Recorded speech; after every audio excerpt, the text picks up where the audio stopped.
Hi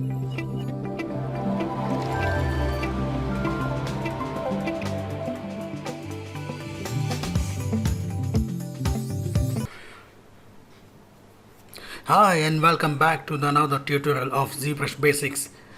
In this tutorial I will discuss about the more options about the brushes in the ZBrush. You will find a different kind of brushes and how to use them efficiently to create your model and sculpt your character or creature efficiently. So stay tuned and keep watching.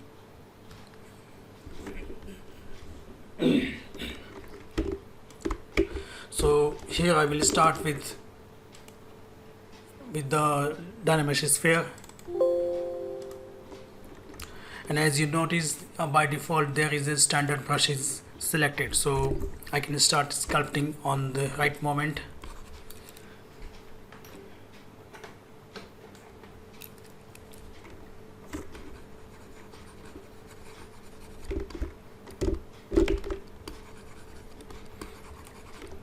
And it's quite easy.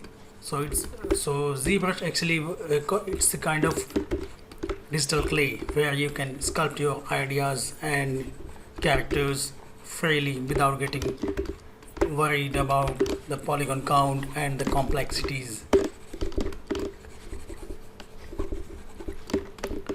Here this is standard brush, but there are more options into these brushes. So this is a stroke panel where you find the 6 different methods of strokes.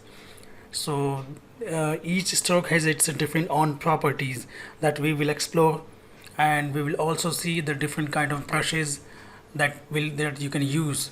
So there are brushes only not to add the details but also to clip, to add the smoothness. There are brushes to add the fibers so that you can add the hairs in your character.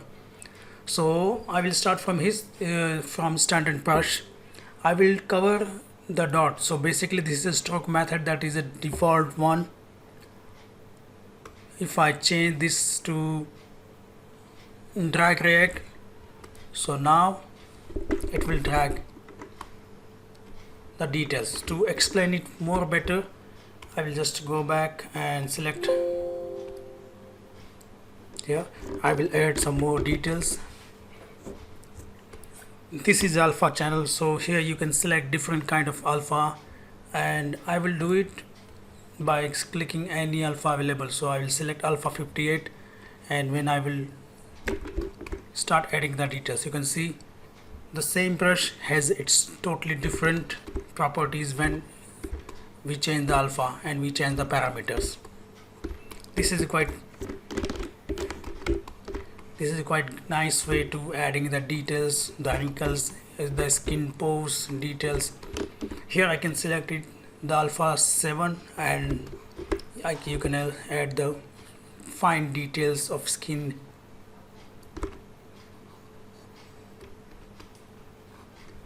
Alright.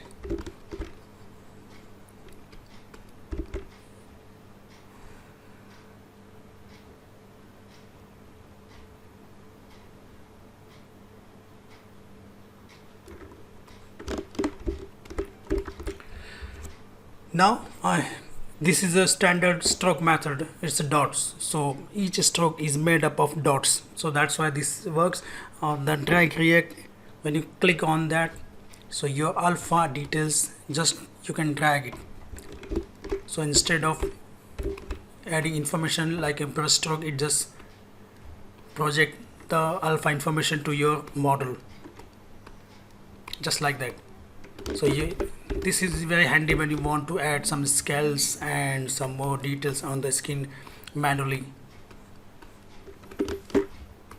I can change any alpha. I can just click.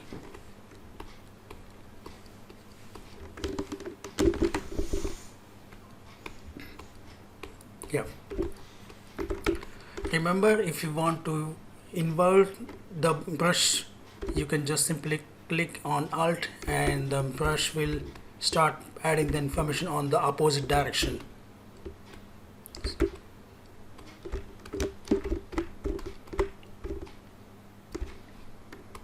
I will select another alpha to explain it further. So I have selected now alpha 34. See, that's how actually this kind of alpha is very helpful when you want to add some customized detail, you want to add some logos or some writing. This is very handy. Some decorations, so it can help very well. So that's why. Now this is a dry correct, and now if I change it to freehand, the same alpha along with this brush acts totally different way in manner. And if I change this to color spray, so now this brush starts spraying the alpha information simply like that. The spray is also the same. The basic difference between both is, hang on,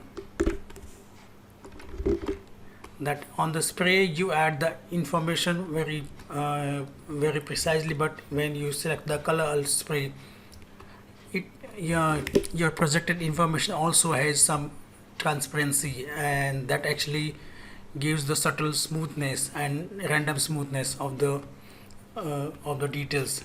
So it is very handy when you want to add some skin pores. So for example, I select this alpha 23 and start adding the pores information. So you can see it just randomly smooth out the details. To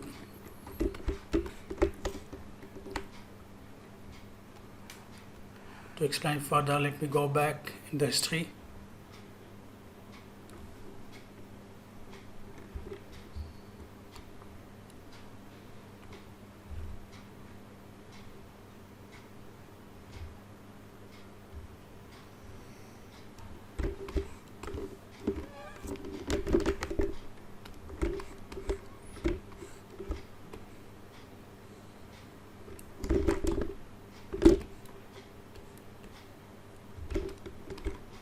Now you can see the same alpha being sprayed out in this sphere, but you see when I selected the color spray, there are some transparency, and due to which it gives a very nice random effect.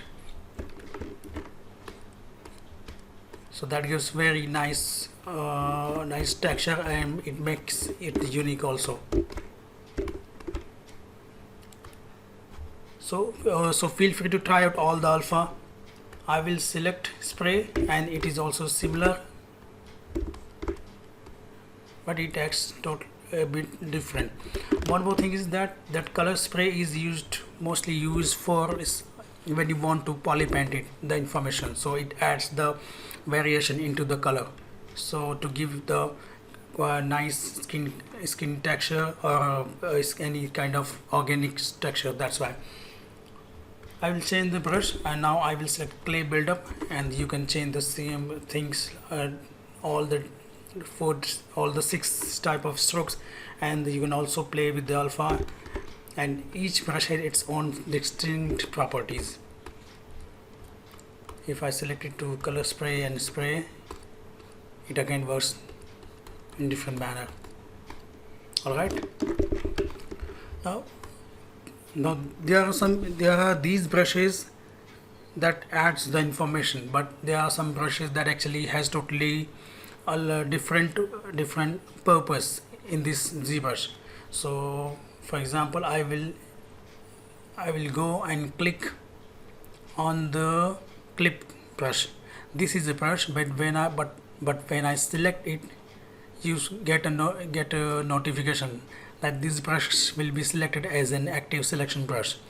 Its meaning is that when you press the Ctrl Shift keys, then you will be able to use it. So you can see that I have selected that brush, but this is not updated here. The reason is that because when I click Ctrl and Shift, then my clip brush gets activated, and I can clip some area of any brushes. So if I want to cut and I want to clip,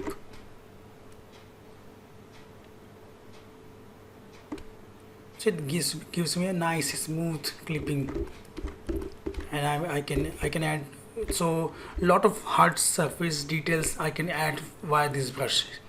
There are some more brushes that can give me the same effect, so I can go and click on the trim adaptive. So this also just flatten up the surface.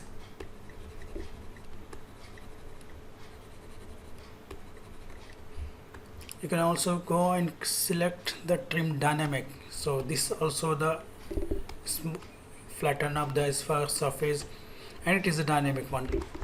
So in this way you can actually create hard surface things. You can also add nice details like you see in the rocks and stones.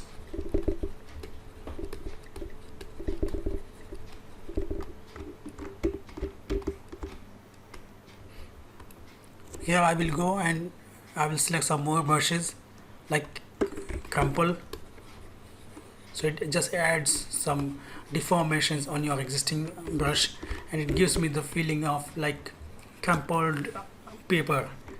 So it is a quite nice way when you want to create some paper texture or something similar like that.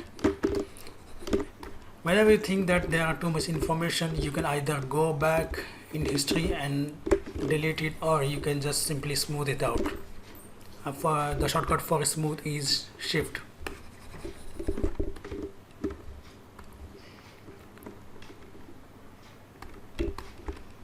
This is a damn standard brush, so it is quite handy when I want to add wrinkles. So I'll go in light box and select the face, and now when I add more information, I can add wrinkles by this.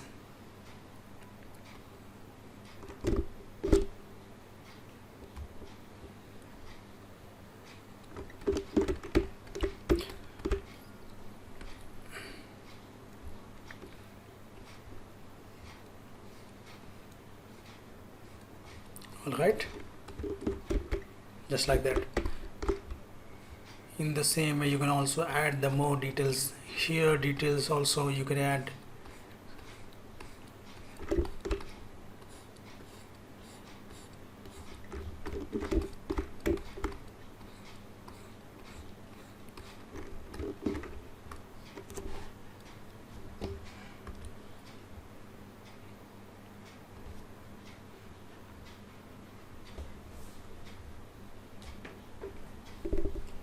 Now we'll go and select some other brushes that actually deforms your geometry. So like I will click on the deco curve dots. When I click on this, it will just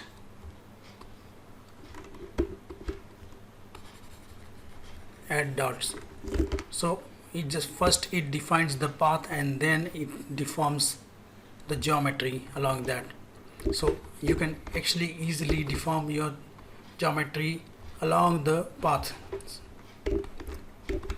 So like if I want to make a custom design, a custom, then first you need to make it, and you can add the details. This is a good this is a quite interesting brush to add ornament details or some interesting details on your model. And the good thing is that you can anytime customize it, move it along the model, but make sure that you don't deform it much, because it just moves the information along it and does not update the details that is already being projected. I'll just smooth it out to add some more information. Now there is another brush that actually helps very much. That's a deco curve drag dot. So what actually it does, when you set a path, it just moves the information. I can move this information to any area.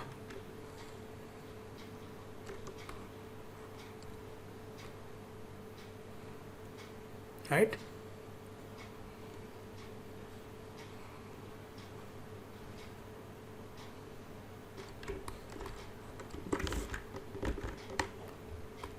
So there are a lot of interesting brushes that is worth to check out. So you make sure to check out all these kind of brushes, and this is very wonderful brushes. This will definitely these brushes definitely will be very handy and very easy to understand. There are one more brush that is very interesting, that is a fold one. So I can just click and start folding the information. So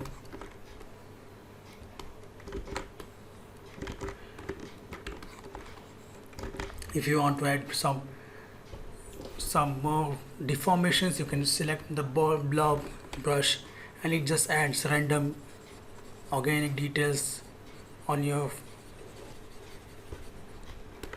character, so it looks like a burned thing, flashy.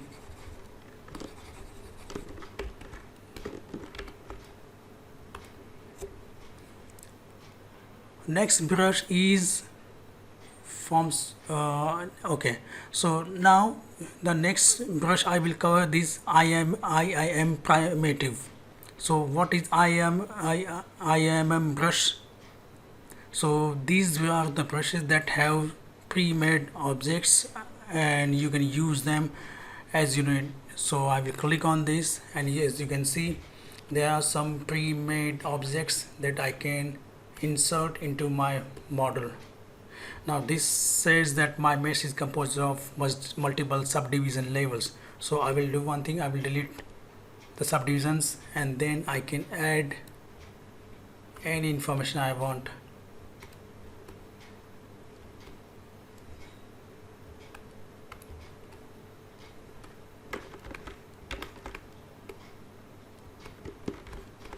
So in this way you can select any brush and you can add any information. For example, if you are making a hard surface model, so you can just add the details, and this is quite handy.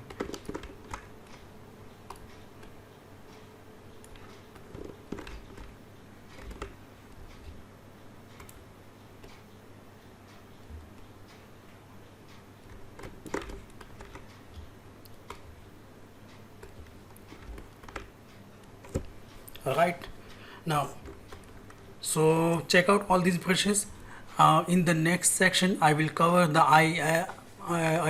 fiber mesh brushes. So these are the brushes that you can use to add the fiber, add the hairs into the model and groom it, because when you add the hairs you want to modify it, that you cannot do with your normal brushes. So there are dedicated sections of brushes that you can use to groom your character. So that's it for now. In the next section I will cover more features about the brushes, and I will cover the fiber brush, so how you can add the hairs into your character, how you can groom them, how you can increase the length of hairs and add the more details and the deformations. So next session I will be waiting for you. And if you like this video and this video helped you, make sure to make a like, press a like button and subscribe this channel so that you can receive my updates that I'm going to upload in the future. Make sure you click on the bell icon so that whenever I upload a new tutorial you just gets updated. And if you have any suggestion and if you want me to cover some topic, then definitely let me know into the comment section below. If there is anything that you want me to improve, definitely let me know in the comment section. I will be open to open to answer all the questions and all the queries. So thanks for watching this video, and I will see you in the next video.